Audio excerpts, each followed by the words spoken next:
Are you ready for it? Let me show you what's going on weather-wise around here. We'll start with the biggest story. What's going on here? The cold has moved in. You know that if you've been outside anytime the second half of the day, especially this evening, and overnight tonight gets worse. So by tomorrow morning, we could set a record. As a matter of fact, tomorrow, if you look at the whole calendar day, we could set two records, both for cold. So the record low for tomorrow's date is 19, set as you can see back in 1913. We got a forecast of 20. So in other words, pretty darn close. We'll be flirting with that one. Maybe not quite so close, but still an opportunity. The coldest high temperature for tomorrow's date, back in 1913, is 28, and we're going to go probably pretty darn close to 32. So an opportunity again to set two cold records on the same date. That tells you how significant this cold air is. Here's what's going on. If that wasn't bad enough, the wind still gusting to 30 out there in a few spots. Eases somewhat overnight. And then you can see wind chills here by 4 o'clock in the single digits. Getting up tomorrow morning, here's 8 o'clock, still single digits. It takes till about 10 o'clock in the morning to get the wind chills back down to double digits, or I guess back up to double digits. So that's not very comfortable start. Make sure the youngest kids going to the bus stop, it's winter coats, hats, gloves, scarves. This is feeling like middle of winter, all right? So make sure they're ready for it.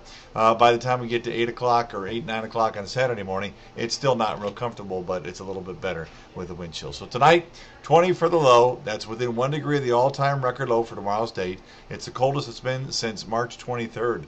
That's a long time ago. So this, again, is significant. Look at these local low temperatures, all right? So around 20 in Detroit, but most of us in the teens, especially as you move a little farther west away from the city.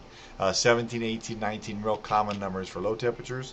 I also want you to notice that tomorrow we don't get above the freezing mark. I don't have that forecast for anybody anywhere. This is really unheard of stuff. So 32 in Detroit, cold despite that sunshine. And again, the breeze is out there, not nearly as strong tomorrow, so that's not as much problem.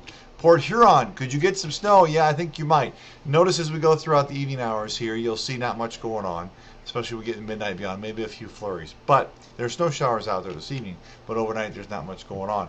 And now I want you to look at what's going on at the Lake Huron area. So along the shoreline there, Sand Lake, St. Clair County, into Port Huron, you might have some snow showers, especially in the afternoon as the wind turns just a little bit farther north than northwest. So that's a possibility. While in the metro area, we should stay dry with pretty good bright sunshine. So here's a look at your weekend: 32, 39, 43.